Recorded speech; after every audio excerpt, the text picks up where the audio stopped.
Welcome, ladies and gentlemen. This is Tactical Gary here, trying to provide videos that combine prepper, survival, basically living through this turmoil we're facing. We got COVID-19, we got the civil unrest.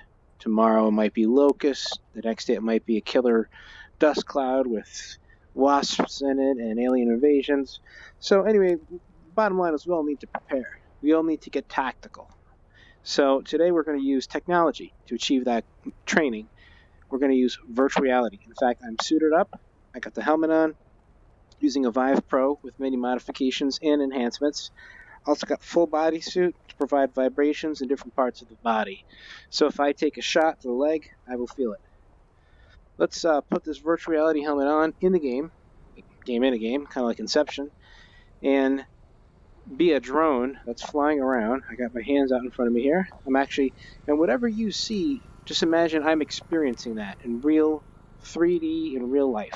Alright, so this next chapter or lesson is a very common situation. You find yourself in a urban situation, at night no less. Looks like it's probably a Friday or Saturday night, the night that most of the trouble happens. And you gotta go into a dangerous bar, a very rough-looking bar. Obviously, what's the best survival tip here? Don't go in the bar. But let's say you got to go in, you got to meet somebody, you got to retrieve something, you got to go in, help your friend out. So let's do a little simulation here, see what would happen in a realistic scenario. All right, so first thing you'll notice is that when you enter the bar, you want to have a man of my heart. Anyway, when you enter the place, you don't want to go in like this. You don't want to go in where you can't see what's going on in the room. The most important thing is that you read the situation. So you want to make sure you're facing the inside of the bar. But you don't want to make eye contact with any of these tough, thuggish characters. You're in your world, they're in theirs. I'm here to do my business. At the same time, you don't want to show fear. So, a biker gang where it's single dads with felonies. Walking in, just being cool, not even making eye contact. Now I'm going to choose a spot over here in the corner. I'm not even going to sit. I'm going to be casual and going to have a drink. Up. Alright, I'm getting a little obnoxious. Have a little drink, get a little tipsy. Getting a little tipsy. I don't care.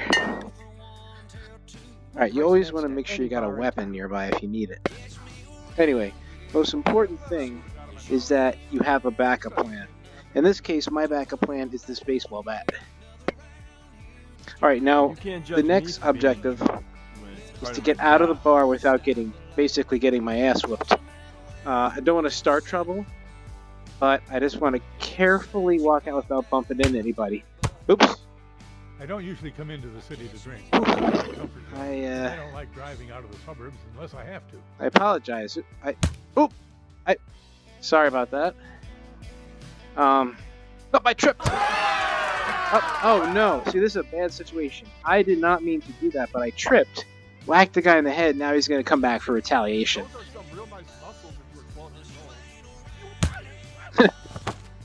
Alright.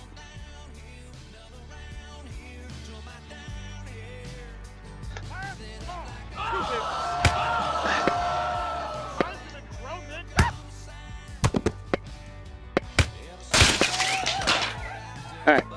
I'm going to back up. He's going to come back for more. So, I'll be honest, this is a dangerous situation.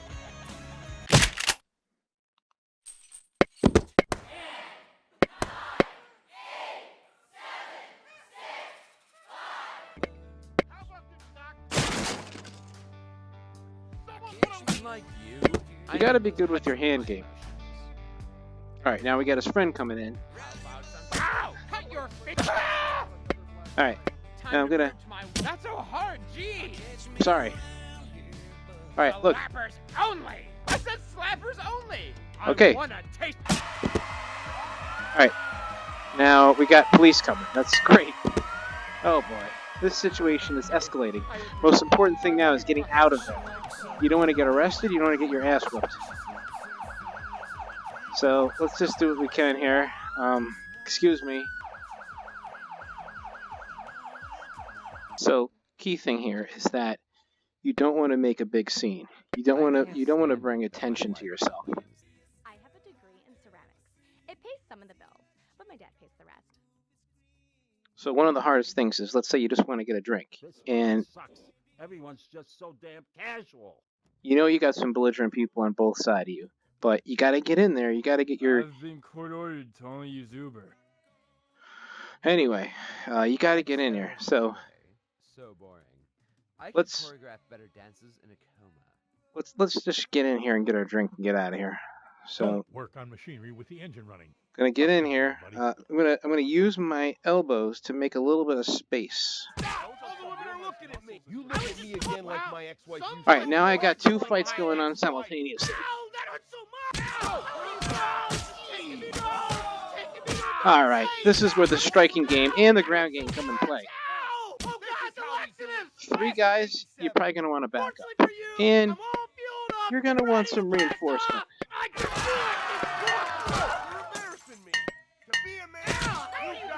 You're gonna want to keep your hands up. Here's your tip, buddy. Sorry about that. I'm gonna drink.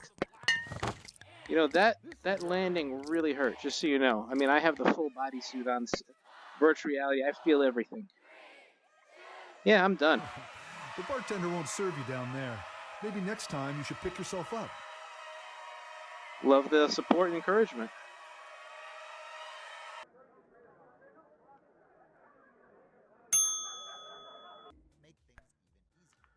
All right, so here's another scenario. Let's say you're at a wedding.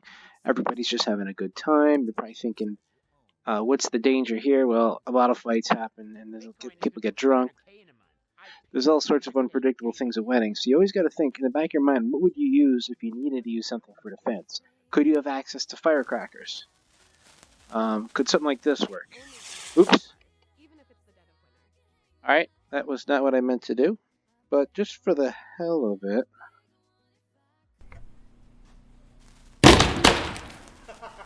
What if I did this? Oops. Uh-oh. Ooh. I did not mean to do that. Alright. You can see how quickly this can escalate. That's why you gotta have a good hand game.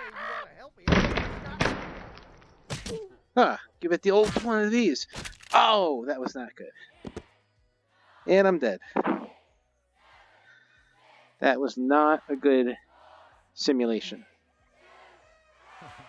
The bartender won't serve you down there. Maybe next time you should pick yourself up. Yeah, I'm done. So I'd like to end every video with just some practical tips from the bunker, from Tactical Gary to you. Now, today, I just want to talk about how the fact that if you are planning for a SHTF situation, you're probably going to have a lot of gear, and you're probably going to want to be able to keep this gear out of the hands of those who you don't want to have access to it. But the other thing is that when you need the gear, you're going to want quick access. So one option is these locks, these combination locks, but think about an emergency situation. Think about fumbling with this in such a time of need. Probably not the best scenario. What I recommend, if you want to spend maybe, I think they're around 16 bucks a piece, they're not that bad, fingerprint electronic locks. Very quickly, might take 2 or 3 attempts, you'll get it. And they're quick. I mean, this thing is fast. You put your finger in there, boom. See, you see I didn't get it the first time.